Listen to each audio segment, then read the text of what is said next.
Friends, Karnataka ರಾಜ್ಯ ಇಲ್ಲಿ ನೋಡಿ, ತೋಟಗಾರಿಕಾ ಇಲಾಖೆಯಲ್ಲಿ ಖಾಲಿ ಇರತಕ್ಕಂಥ ಹುದ್ದೆಗಳ ನೇಮಕಾತಿಗೆ ಸಂಬಂಧಪಟ್ಟಂತೆ ಆಸಕ್ತ ಮತ್ತು ಅರ್ಹ ಅಭ್ಯರ್ಥಿಗಳು ಸದರಿ ಹುದ್ದೆಗಳಿಗೆ ಅರ್ಜಿ ಸಲ್ಲಿಸಲು ನಿಗದಿಪಡಿಸಿದ ದಿನಾಂಕದ ಒಳಗಾಗಿ ಅರ್ಜಿಗಳನ್ನು ಸಲ್ಲಿಸಬೇಕಾಗುತ್ತೆ. ಹಾಗೆ ಈ ಒಂದು ಹುದ್ದೆಗಳಿಗೆ ಸಂಬಂಧಪಟ್ಟಂತೆ ವಿದ್ಯಾರ್ಹತೆ, ವೇತನ ಶ್ರೇಣಿ, ವಯೋಮಿತಿ, ಅರ್ಜಿ ಶುಲ್ಕ, ಹಾಗೆ ಹೇಗೆ ಅಪ್ಲೈ ಮಾಡಬೇಕು, ಎಲ್ಲ ಹುದ್ದೆಗಳ ಸಂಪೂರ್ಣ ವಿವರವನ್ನು ವಿಡಿಯೋದಲ್ಲಿ ನೀಡಲಾಗಿದೆ. ವಿಡಿಯೋನ ಕೊನೆವರೆಗೆ ನೋಡಿ. ಇನ್ನು ಫ್ರೆಂಡ್ಸ್, ಇಲಾಖೆ ಹೆಸರು ಕರ್ನಾಟಕ ರಾಜ್ಯ ತೋಟಗಾರಿಕಾ ಇಲಾಖೆ. ಹಾಗೆ ಹುದ್ದೆಗಳ ಹೆಸರು ವಿವಿಧ ಹುದ್ದೆಗಳಿದ್ದಾವೆ. ಒಟ್ಟು ಹುದ್ದೆಗಳು ಇಲಾಖೆಯಲ್ಲಿ 4319 ಹುದ್ದೆಗಳಿಗೆ ನೇಮಕಾತಿ ಇರುತ್ತೆ.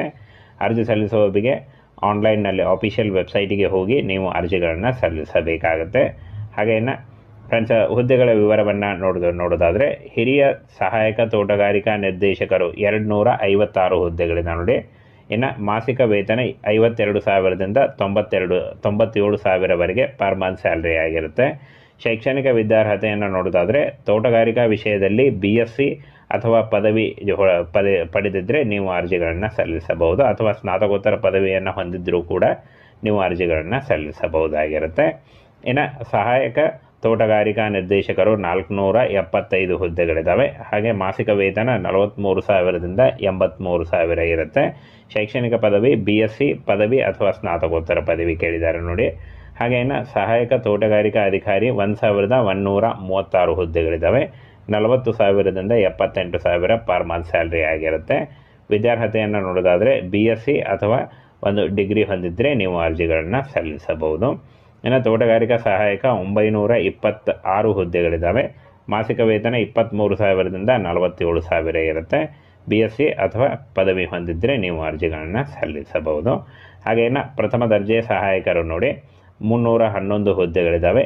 ಮಾಸಿಕ ವೇತನವನ್ನು ನೋಡೋದಾದರೆ 27,000ದಿಂದ 52,000 ಪರ್ ಮಂತ್ ಸ್ಯಾಲ್ರಿ ಆಗಿರುತ್ತೆ.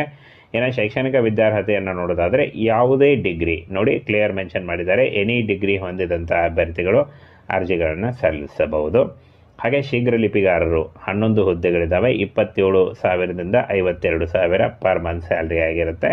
ಶೈಕ್ಷಣಿಕ ವಿದ್ಯಾರ್ಹತೆ PUC ಉತ್ತೀರ್ಣರಾಗಿದ್ದರೆ ನೀವು ಅರ್ಜಿಗಳನ್ನು ಸಲ್ಲಿಸಬಹುದು. ಹಾಗೆ ಕನ್ನಡ ಒಂದು ಬೆರಳಚ್ಚು ಹೊಂದಿದ್ದರೂ ಕೂಡ ನೀವು ಅರ್ಜಿಗಳನ್ನು ಸಲ್ಲಿಸಬಹುದಾಗಿರುತ್ತೆ. ಹಾಗೆ ದ್ವಿತೀಯ ದರ್ಜೆ ಸಹಾಯಕರು ನೋಡೋದಾದರೆ ಇಲ್ಲಿ ನೋಡಿ 271 ಹುದ್ದೆಗಳಿದ್ದಾವೆ. ಹಾಗೆ ಮಾಸಿಕ ವೇತನ 21,000ದಿಂದ 42,000 ಇರುತ್ತೆ. ಶೈಕ್ಷಣಿಕ ವಿದ್ಯಾರ್ಹತೆ ದ್ವಿತೀಯ PUC ಹೊಂದಿದ್ದರೂ ಕೂಡ ನೀವು ಅರ್ಜಿಗಳನ್ನು ಸಲ್ಲಿಸಬಹುದು. ಇನ್ನು ಫ್ರೆಂಡ್ಸ್, ದತ್ತಾಂಶ ನಮೂದಕಾರರು ಅಂತ ಕೊಟ್ಟಿದ್ದಾರೆ ನೋಡಿ. ಇಲ್ಲಿ ನೋಡಿ, ದತ್ತಾಂಶ ನಮೂದ ಸಹಾಯಕರು, ಇದು ಬೆರಳಚ್ಚು ಸಹಾಯಕರು ಅದೇ ಟೈಪ್ನಲ್ಲಿ ಇರುತ್ತೆ. ಹಾಗೆ 58 ಹುದ್ದೆಗಳಿದ್ದಾವೆ. 21,000ದಿಂದ 42,000 PUC ಮಾಡಿದರೆ ನೀವು ಅರ್ಜಿಗಳನ್ನು ಸಲ್ಲಿಸಬಹುದು. ಹಾಗೆ ವಾಹನ ಚಾಲಕರು 87 ಹುದ್ದೆಗಳಿದ್ದಾವೆ. 21,000ದಿಂದ 42,000 SLC ಮಾಡಿದರೆ ಅರ್ಜಿಗಳನ್ನು ಸಲ್ಲಿಸಬಹುದು. ಹಾಗೆ ಲಘು ವಾಹನ driving licence LMV light motor vehicle ನೀವು ಅಂದರೆ ಡ್ರೈವಿಂಗ್ ಲೈಸೆನ್ಸನ್ನು ಹೊಂದಿದ್ದರೆ ನೀವು ಅರ್ಜಿಗಳನ್ನು ಸಲ್ಲಿಸಬಹುದು. ಹಾಗೆ ಲ್ಯಾಬ್ ಅಸಿಸ್ಟೆಂಟ್ 13 ಹುದ್ದೆಗಳಿದ್ದಾವೆ ನೋಡಿ. ಲ್ಯಾಬ್ ಅಸಿಸ್ಟೆಂಟ್ PUC ಜೊತೆಗೆ ಅಂದರೆ ಡಿಪ್ಲೊಮಾ ಅಥವಾ PUC ಮಾಡಿದರೂ ನೀವು ಲ್ಯಾಬ್ ಅಸಿಸ್ಟೆಂಟ್ ಹುದ್ದೆಗಳಿಗೆ ಅರ್ಜಿಗಳನ್ನು ಸಲ್ಲಿಸಬಹುದು. 18,000ದಿಂದ 32,000 ಪರ್ ಮಂತ್ ಸ್ಯಾಲ್ರಿ ಆಗಿರುತ್ತೆ. ಇನ್ನು ಇಲ್ಲಿ ನೋಡಿ, ಜೇನು ಕೃಷಿ ಒಂದು ಸಹಾಯಕರು ಅಂತ ಕೊಟ್ಟಿದ್ದಾರೆ ನೋಡಿ. 20 ಹುದ್ದೆಗಳಿದ್ದಾವೆ ನೋಡಿ. ಟೋಟಲ್ ಆಗಿ 20 ಹುದ್ದೆಗಳಿದ್ದಾವೆ. 18,000ದಿಂದ 32,000 ಪರ್ ಮಂತ್ ಆಗಿರುತ್ತೆ. ಇನ್ನು SLCಯಲ್ಲಿ ತೇರ್ಗಡೆಯನ್ನು ಹೊಂದಿದಂಥ ಅಭ್ಯರ್ಥಿಗಳು ಅರ್ಜಿಗಳನ್ನು ಸಲ್ಲಿಸಬಹುದಾಗಿರುತ್ತೆ. ಹಾಗೆ ಜವಾನ ಹುದ್ದೆಗಳು 98 ಹುದ್ದೆಗಳಿದ್ದಾವೆ. 17,000ದಿಂದ 28,000 ಪರ್ ಮಂತ್ ಸ್ಯಾಲ್ರಿ ಆಗಿರುತ್ತೆ. ಇನ್ನು SLC ಹೊಂದಿದಂಥ ಅಭ್ಯರ್ಥಿಗಳು ಅರ್ಜಿಗಳನ್ನು ಸಲ್ಲಿಸಬಹುದು. ತೋಟಗಾರ ಸಹಾಯಕರು ನೋಡಿ, ತೋಟಗಾರ 1,774 ಹುದ್ದೆಗಳಿದ್ದಾವೆ. 17,000ದಿಂದ 28,000 ಇರುತ್ತೆ. SLC ಮಾಡಿದರೆ SLC ಮಾಡಿದರೂ ಕೂಡ ನೀವು ಅರ್ಜಿಗಳನ್ನು ಸಲ್ಲಿಸಬಹುದು. ಇಷ್ಟೊಂದು ಹುದ್ದೆಗಳಿದ್ದಾವೆ. ಈ ಒಂದು ಹುದ್ದೆಗಳಿಗೆ ಆಯ್ಕೆ ಮಾಡಿಕೊಂಡು ನೀವು ಅರ್ಜಿಗಳನ್ನು ಸಲ್ಲಿಸಬಹುದಾಗಿರುತ್ತೆ. ಹಾಗೆ ಕಾವಲುಗಾರ ಹುದ್ದೆಗಳು ನೋಡಿ, 29 ಹುದ್ದೆಗಳಿದ್ದಾವೆ. ಮಾಸಿಕ ವೇತನ 17,000ದಿಂದ 28,000 ಇರುತ್ತೆ. ಇನ್ನು ಶೈಕ್ಷಣಿಕ ವಿದ್ಯಾರ್ಹತೆ SSLC ಆಗಿದ್ದರೆ ನೀವು ಕಾವಲುಗಾರ ಹುದ್ದೆಗಳಿಗೆ ಅರ್ಜಿಗಳನ್ನು ಸಲ್ಲಿಸಬಹುದು. ಇನ್ನು ಆಯ್ಕೆ ವಿಧಾನವನ್ನು ನೋಡೋದಾದರೆ ಹುದ್ದೆಗಳಿಗೆ ನೇರ ನೇಮಕಾತಿ ಹಾಗೂ ಸ್ಪರ್ಧಾತ್ಮಕ ಪರೀಕ್ಷೆ ಮತ್ತು ಮುಂಬಡ್ತಿಯ ಮೂಲಕ ಆಯ್ಕೆಯನ್ನು ಮಾಡಿಕೊಳ್ಳಲಾಗುವುದು ಅಂತ ಹೇಳಿದ್ದಾರೆ. ಸ್ಪರ್ಧಾತ್ಮಕ ಪರೀಕ್ಷೆ ಇರುತ್ತೆ. ಸ್ಪರ್ಧಾತ್ಮಕ ಪರೀಕ್ಷೆಯ ಮೂಲಕ ಆಯ್ಕೆಯನ್ನು ಮಾಡಿಕೊಳ್ಳಲಾಗುತ್ತೆ. ಹಾಗೆ ಈ ಒಂದು ಹುದ್ದೆಗಳಿಗೆ ಅರ್ಜಿ ಸಲ್ಲಿಸುವಂಥ ಅಭ್ಯರ್ಥಿಗಳಿಗೆ ಯಾವುದೇ ರೀತಿ ಅರ್ಜಿ ಶುಲ್ಕ ಇರುವುದಿಲ್ಲ.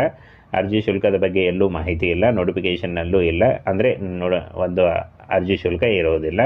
ಹಾಗೆ ಇನ್ನು ಆಯ್ಕೆ ಆಗುವಂಥ ಅಂದರೆ ಒಂದು ಅರ್ಜಿ ಸಲ್ಲಿಸುವಂಥ ಅಭ್ಯರ್ಥಿಗಳಿಗೆ 18ರಿಂದ 30 ವರ್ಷದ ಒಳಗಿನವರು ಅರ್ಜಿಗಳನ್ನು ಸಲ್ಲಿಸಬಹುದು. ಹಾಗೆ OBC ಮತ್ತು ಜನರಲ್ ಅಭ್ಯರ್ಥಿಗಳಿಗೆ 3 ವರ್ಷದ ವಯೋಮಿತಿ ಸಡಿಲಿಕೆ ಇದ್ದರೆ, SC/ST ಅಭ್ಯರ್ಥಿಗಳಿಗೆ 5 ವರ್ಷಗಳ ಒಂದು ವಯೋಮಿತಿ ಸಡಿಲಿಕೆ ಕೂಡ ಇರುತ್ತೆ. ಆನ್ಲೈನ್ ಮೂಲಕ ಅಫಿಷಿಯಲ್ ವೆಬ್ಸೈಟಿಗೆ ಹೋಗಿ ನೀವು ಅರ್ಜಿಗಳನ್ನು ಸಲ್ಲಿಸಬೇಕಾಗತ್ತೆ. ಹಾಗೇನು ಅರ್ಜಿಗಳನ್ನ ಯಾವಾಗ ಸಲ್ಲಿಸಬೇಕು ಅಂತ ನೋಡೋದಾದರೆ ಅತಿ ಶೀಘ್ರದಲ್ಲಿ ಪ್ರಾರಂಭ ಮಾಡಲಾಗುತ್ತೆ ಅಂತ ಕೊಟ್ಟಿದ್ದಾರೆ ನೋಡಿ.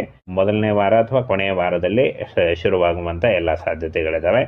ಹಾಗೇನು ಫ್ರೆಂಡ್ಸ್, ಆನ್ಲೈನ್ ಮೂಲಕ ಅಫಿಷಿಯಲ್ ವೆಬ್ಸೈಟಿಗೆ ಹೋಗಿ ಅರ್ಜಿಗಳನ್ನ ಸಲ್ಲಿಸಬೇಕಾಗತ್ತೆ. ಇನ್ನು ಅರ್ಜಿ ಸಲ್ಲಿಸಲಿಕ್ಕೆ ಆಧಾರ್ ಕಾರ್ಡು ಹಾಗೆ ಲೈಟ್ ಬ್ಯಾಕ್ಗ್ರೌಂಡ್ ಇರುವಂಥ ಒಂದು ಪಾಸ್ಪೋರ್ಟ್ ಸೈಜ್ ಫೋಟೋ ಬೇಕಾಗುತ್ತೆ. ಆದಾಯ ಮತ್ತು ಜಾತಿ ಪ್ರಮಾಣ ಪತ್ರ ಬೇಕಾಗುತ್ತೆ. ಇಷ್ಟನ್ನು ತೆಗೆದುಕೊಂಡು ಮತ್ತೆ ನಿಮ್ಮ ಸ್ಕೂಲ್ ಸರ್ಟಿಫಿಕೇಟ್ಸು SLC ಅಥವಾ 8ನೇ ತರಗತಿಯ ಸ್ಕೂಲ್ ಸರ್ಟಿಫಿಕೇಟ್ ಬೇಕಾಗುತ್ತೆ. ಇಷ್ಟನ್ನು ತೆಗೆದುಕೊಂಡು ನೀವು ನೇರವಾಗಿ ಅರ್ಜಿಗಳನ್ನ ಸಲ್ಲಿಸಬಹುದಾಗಿರುತ್ತೆ.